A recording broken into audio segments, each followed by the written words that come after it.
আশ্বিন মাসে দুগ্গা এলো আইলো বাপের বাড়িতে, সোনায় মোড়া অলংকারে কলকা বাড়ির শাড়িতে। আসে পারে পারে বছর ঘুরে ঘুরে, মা আসে নতুন সাজে।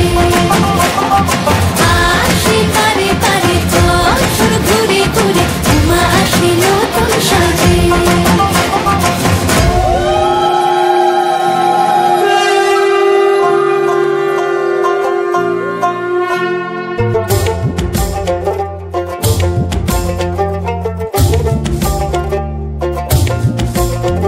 আর মন লাগে না কাজে উৎসবের মাঝে, নতুন জামার গন্ধ এলো শারদিয়ার সাজে।